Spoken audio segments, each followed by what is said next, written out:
Praise God. Magandang umaga po sa ating lahat at salamat po sa Diyos that once again we have this Usapang Biblia. Today is Wednesday. Let us bow down our head and close our eyes. Father in heaven, through your Son Jesus Christ, to the guidance of your Holy Spirit, once again, Lord, before we come into your presence, continue to cleanse us from all our unrighteousness, forgive us our sins, whatever we have done against you, Lord, through our thoughts, actions, emotions, words that came out from our mouth that were not pleasing unto you, please forgive us. And for this morning, O God, continue to be with me and be the one to be glorified and to be exalted. And I pray, Lord, that for those who will watch today, guide them and lead us, Lord, for your name's sake. And once again, Lord, I know that apart from you, I can do nothing. Thank you, Father, for today. I magnify your name. I glorify your name. In Jesus Christ's name I pray. Amen and amen and amen. Praise God. Magandang umaga po sa ating lahat. Napakaganda po ng topic natin sa araw na to, sa ating Usapang Biblia. Ito po ay pinamagatan kong Praise God.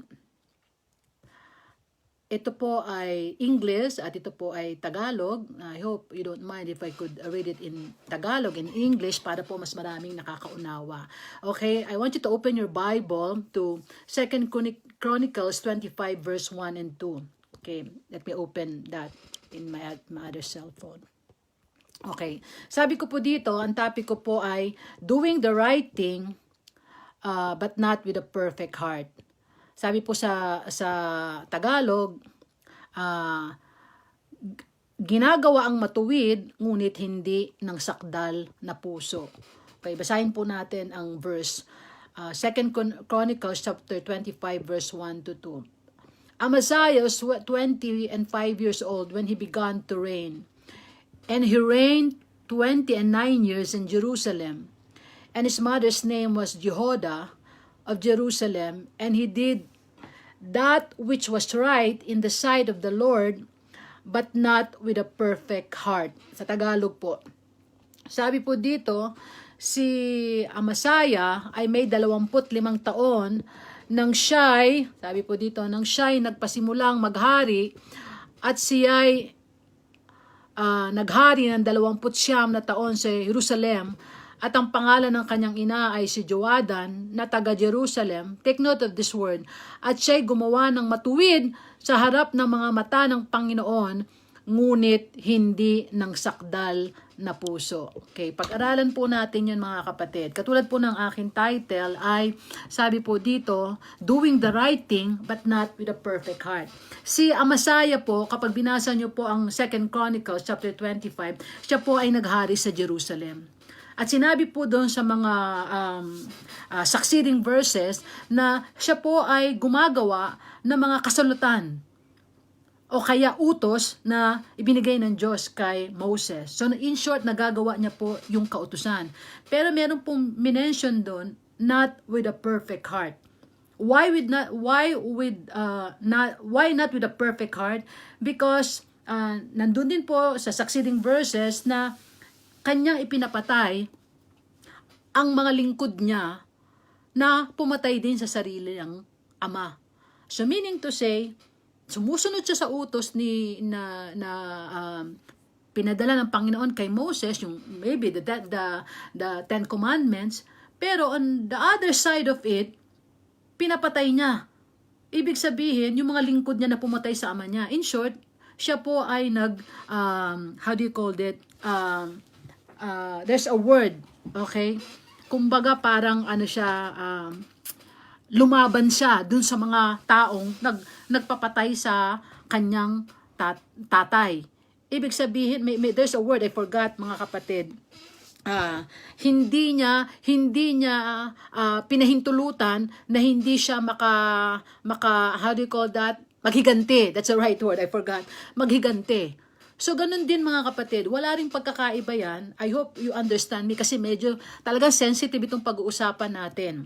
Maaring marami sa atin na gumagawa ng akala natin matuwid. Like for example, marami pumupunta sa simbahan. Okay? Tuwing Sunday, hindi nag-absent. Tama, sa harapan, matuwid. Pero, mali pa rin sa harapan ng Diyos. Hindi pa rin with a perfect heart. Bakit? Kasi iba yung representasyon ng iyong sinasamba. Alam niyo mga kapatid, I suggest you read the whole Bible. Read the Old Testament, almost all the Old Testament. I'm reading again my Old Testament from Genesis. I'm now in 2 Chronicles. Ang galit ng Diyos, alam niyo ba kung bakit? Sa iisa lang. Laging sa pagsamba sa Diyos-Diyosan. Nakilala ang Diyos, nakita ang mga gawaan ng Diyos, and yet, nasusway pa rin. Saan? Sa pagsamba sa Diyos-Diyosan. At lagi nakakaranas sila ng mga consequences. Okay? Ano pa? Okay. Sa utos ng Diyos, sabi, honor your parents. Praise God. Marami akong nakita, especially the artists. Okay? Sila ay mapagmahal sa kanilang nanay. Okay, I know you know a lot of celebrities na nakikita natin sa TV, mga sikat, mga hosts, okay? Hindi na ako mag-mention ng pangalan, na sila ay mapaggalang sa kanilang mga nanay. Pero on the other side of it, may mga karelasyon sila, kapwa lalaki. Lalaki sila, kapwa lalaki. So, ibig sabihin, sa tingin mo matuwid ang ginagawa because they honor their parents. But on the other side of it, hindi pa rin perfect ang kanilang mga puso. Another thing, when it comes sa pagbibigay, marami masasaktan to. We are giving unto the Lord. You are giving unto the Lord, pero hindi yung eksaktong itinuturo ng Panginoon. Sa Malakay chapter 3 verse 10, ibigay mo ang iyong tithes. Okay? At wag mong nakawan ang Diyos. So nagbibigay naman ako. Yet, pala mo matuwid. Pero and yet, hindi ka pa rin gumagawa with a perfect heart. Yung tamang puso. Okay? Why I am telling this? Tingnan niyo mga kapatid, I'm just talking about the introduction. I want you to read this verse. Okay, sabi kasi ng Bible, sabi sa Proverbs 14 verse 12, there's a way which seems right unto man. In short, tama sa paningin mo. Tama na ang ginagawa mo. But the end thereof are the ways of death. Sabi dito sa Tagalog, may daan na tila matuwid sa isang tao, ngunit ang dulo na iyon ay mga daan ng kamatayan. So in short mga kapatid, may mga bagay na nakikita mo maganda. Like this time, a pandemic, maraming tumutulong. Okay, praise the Lord, matuwid ang ginagawa mo. Maraming tumutulong. And yet mga kapatid, wala ring pagkakaiba yan na sa government, lagi natin sinasabi, especially pag election, we want to serve people. We want to serve the Filipino people. Something like that. For the service of the Filipino people. But on the other side of it, may korupsyon na nangyayari. So, ibig sabihin, tingin mo matuwid ang ginagawa nila, tumutulong sa kapwa. Instead of 100% na binibigay nila, pero kalahati nun sa bulsa nila. So, may korupsyon na nangyayari. So, ang punto doon is as if, parang you're doing the right thing, there are things that seems right, parang tama, pero hindi perfect ang heart mo sa paggawa. I know you're getting what I mean. Kaya sinabi, si Amasayas ay matuwid ang kanyang ginagawa sa mata ng Diyos, pero not with a perfect heart. Alam ko marami sa atin ang ganyan. We do things for the Lord, pero ang tanong, do we do it with a perfect heart? Ngayon, the next question is, could it be possible? Posible ba na maging perfect tayo? Maging perfect tayo when it comes to our heart? So tingnan natin ang salita ng Diyos. Okay. To God be the glory. Amen. Tingnan niyo mga kapatid, my number one question is, could it be possible for our heart to be perfect? Posible ba na ang puso natin ay maging perfect?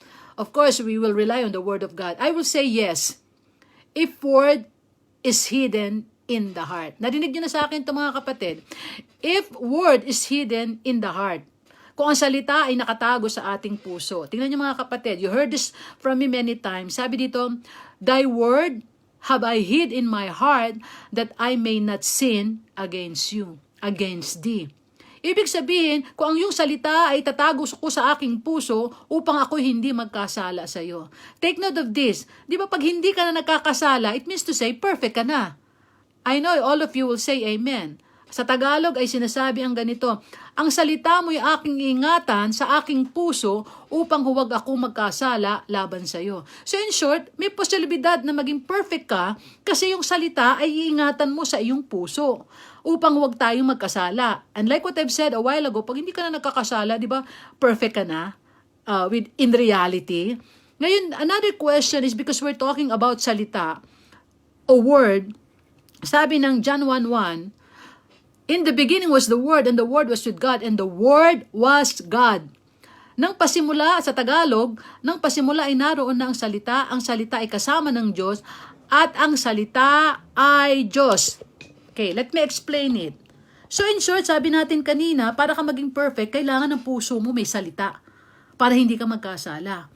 At para maklear ko ano yung salita na yun, narinig nyo sa akin many times, John 1:1, ang salita ay Diyos. So ibig sabihin, pag ang Diyos nasa puso mo, okay, nagiging perfect ka. Mamaya marami pa akong verses na sasabihin. So the number one thing para ka maging perfect ay yung salita ay isa puso mo. I could say it's the Bible, the word in the Bible. And at the same time, nabasa natin, yung palang salitang yun ay Diyos. Kaya every time you read the Bible, every time you hear the word of God, may nangyayaring pagbabago sa buhay mo.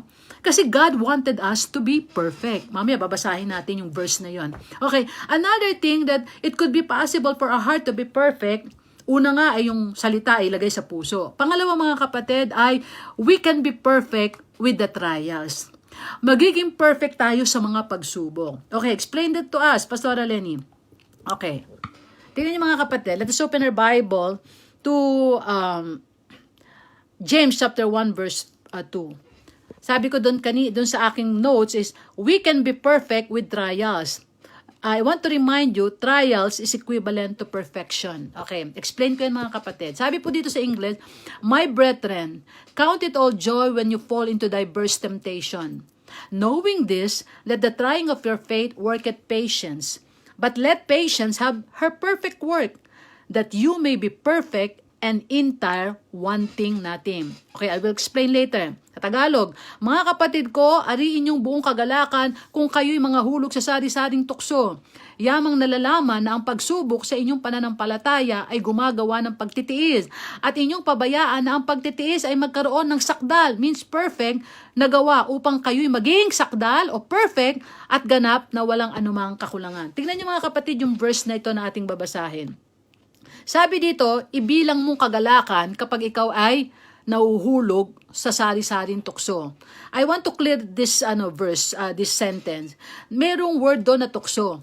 Tandaan niyo mga kapatid, hindi kayo mismo natutuwa doon sa tukso. Kasi ang tukso galing sa dyablo. At sabi ng Bible, ang tukso ay hindi galing sa Diyos. Saan ka matutuwa? Doon po sa yamang nalalaman na ang pagsubok, doon ka malulugod. Na ano yun? Nasusubok ang iyong pananampalataya. Dahil pag sinusubok ang iyong pananampalataya, ay gumagawa ito ng pagtitiis. Amen?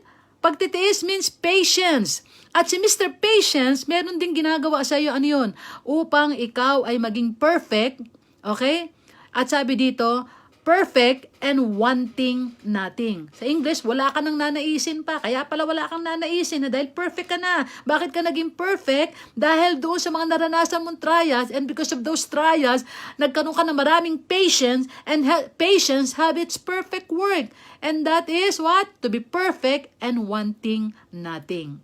So, ibig sabihin mga kapatid, una, kaya ka magiging perfect kasi ang word nasa puso mo at ang word si God. Okay? Pangalawa, you can be perfect with the trials kasi bibigyan ka ng maraming patience niyan. Okay? Pag napagtagumpayan mo yung mga pagsubok. Again, sabi ng Bible, for you to be perfect and wanting nothing. Wala ka na nanaisin pa. Kaya ang trials, pinagpapasalamat sa Diyos. Again, hindi yung tukso, ha? Kasi yung tukso galing sa dyablo. Pero yung mga pagsubok, inaalaw ng Diyos para tayo mabago, maayos ang ating mga buhay. Okay, number 3, mga kapatid. Sabi dito, we can be perfect, sabi ng Bible, if you will not anymore offend people by your tongue, okay, or by your word. Basahin natin, salita ng Diyos. Okay, sabi dito mga kapatid, okay, number 3. Okay, sabi dito, number 3, we can be perfect if you cannot offend in word using the tongue. Basahin natin sa English. For in many things we offend all. If any man offend not in word, the same is a perfect man, and able also to bridle the whole body. Ibig sabihin mga kapatid, perfect ka na kapag hindi ka na nakakasakit, hindi ka na nakaka-offend using your word. Of course, through our tongue. Okay, sabi nga, maliit lang ang ating dila, pero nakakapagdulot yan ng apoy. Okay? So, ibig sabihin mga kapatid, you can be perfect, consider as perfect. Okay. Consider as perfect kung ikaw ay maingat na sa iyong pananalita, na hindi ka na nakaka-offend. Well, in fact, hindi madali, mga kapatid, lalo na we are as teachers of the Word of God. Hindi man kami, pero yung salita ng Diyos, actually masakit. Okay? Masakit ang salita ng Diyos, pero magbabago ng ating buhay. Ngayon, as a human being, mga kapatid, sabi, we can be perfect kapag consider as perfect pag hindi na tayo nakaka-offend. Kaya nga sabi nga, di ba, kailangan ang dilang ito ay hindi ginagamit sa pagka-curse at pagpupuri. Hindi dapat mangyari. Ang dila natin, yaman tayo mga Kristiyano na, ay dapat nagbibigay na lamang ng papuri sa Diyos. Okay? So, ibig sabihin, maraming pagkakataon mga kapatid na maaring meron tayong ginagawa na akala natin tama pa. Okay? Pero sometimes, hindi perfect ang heart natin. Same with us, hindi naman din tayo perfect as Christians. Okay? We wanted to do things for the Lord, but make it, see to it that we do it with all our heart. Amen? Ibig sabihin, we do it everything with holiness. We do things na lumalayo sa lahat ng uri ng kasalanan. Kasi holiness is being away from any sin. Lumalayo tayo sa lahat ng uri ng kasalanan. So, meaning to say, mga kapatid, lahat ng ginagawa natin, kailangan wholeheartedly we do it. Especially for the Lord. Not for ourselves, not for anyone else. Not to please anyone else, but to please our God. Okay? So, at, Pastora, totoo ba talaga na, pwede ba tayo maging perfect? Hindi ko na nailagay ito dito, pero as it is written in Ephesians chapter Corinthians 11, 4:11, nakalagay doon mga kapatid, kaya niya ibinigay ang pastor, evangelist, teacher, propeta, apostles. Ang sabi ng Bible is for that calling to bring people into the ministry, and at the same time for the perfection of the saints, para maging perfect ang mga saints. Kami rin hindi perfect. How come you will bring them into perfection? Yun nga ang sikreto din mga kapatid. For us to be perfect, not with our own strength, but because of God, because of Jesus who's in our heart, which is the Word, like what we have mentioned a while ago. In the beginning was the Word, and the Word was with God, and the Word was God. And the Word, if you're gonna read the whole chapter of John chapter 3, is that the Word became flesh. And it pertains none other than our Lord Jesus Christ. Okay? He became flesh, means human, to die on the cross for all our sins. So ang gusto lang natin ay makilala yung namatay sa krus ng Kalbarya for us to be saved. So, kailangan talaga natin ang salita ng Diyos sa puso natin. At the same time, what represents the Word? None other than our Lord Jesus Christ. For us to be perfect as well. Because the Bible said, apart from God, we can do nothing.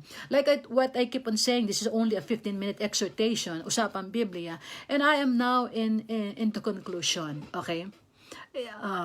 Totoo ba talaga na masasabi natin na tayo ay we can be perfect. Okay? Okay. I want you to open your Bible to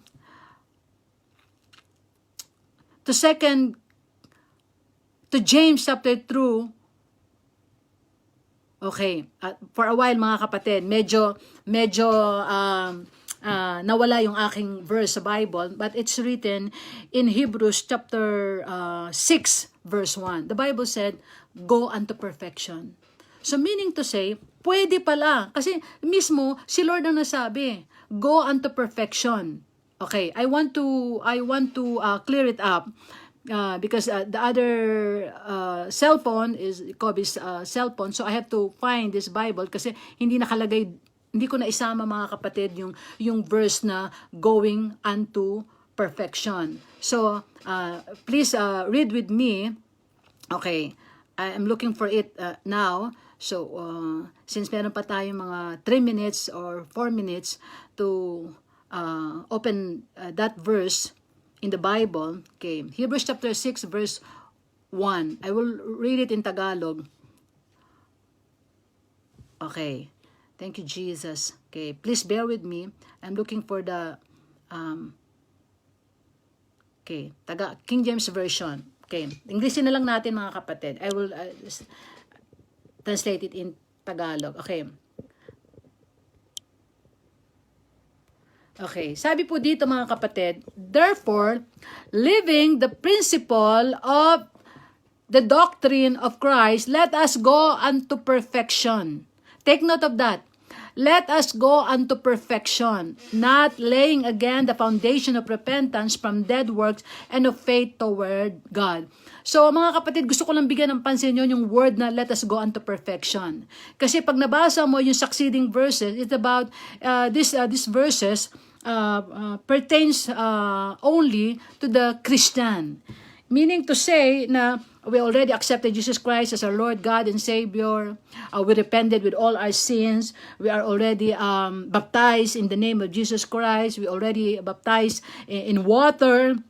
And we experience laying hands, something like that. So being Christian, we will not go back to the elementary teaching because nangyari na sa atin. So hindi na tayo parang katulad ng dati na lagi na lang tayong parang pagtanggap, repentance for salvation, baptism in water, para maulit-ulit. So pwede naman. So this is na nangyari na sa buhay natin na hindi na natin laging parang ginagawa. Kaya sinabi, living the principles of the doctrine of Christ.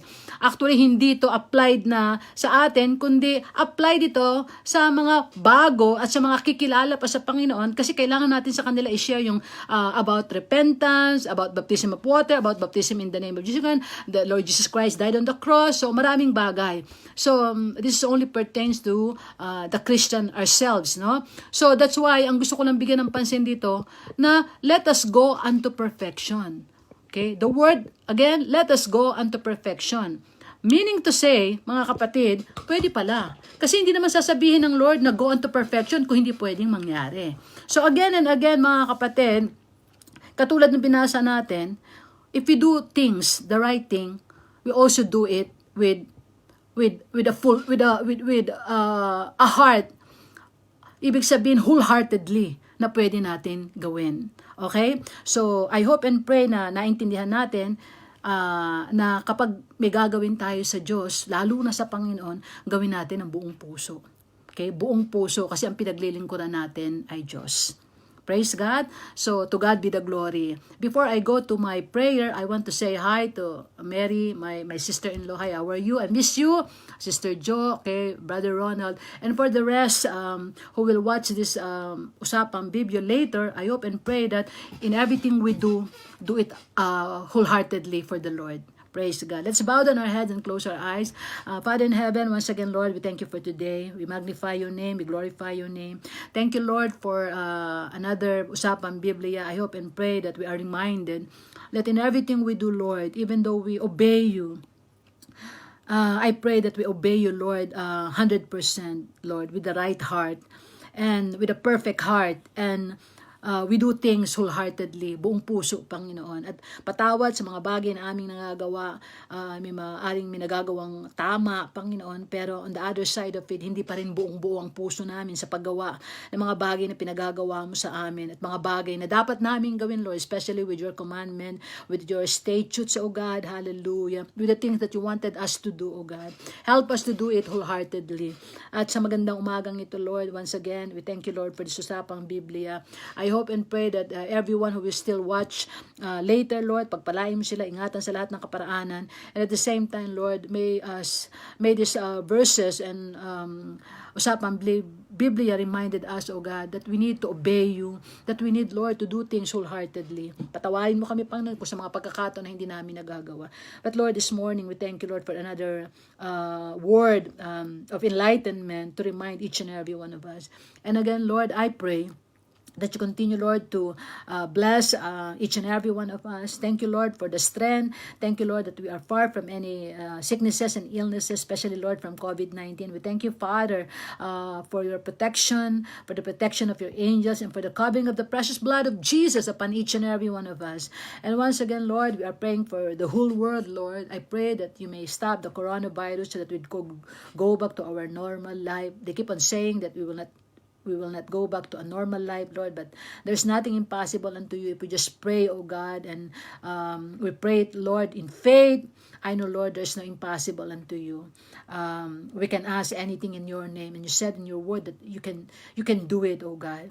Lord, we pray for the whole world, especially, Lord, the Philippines, our country. Bless the country, our leader, Duterte, and his cabinet members, at the same time the Congress and the Senate, oh God, bless them. Give them wisdom and knowledge that only comes from you, oh God. Because we know, Lord, that apart from you, we can do nothing. We also pray, Lord, for America. The election will be soon, by November. Lord, I know you will put the right person in that position. According to your will, Lord, not our will, but let your will be done.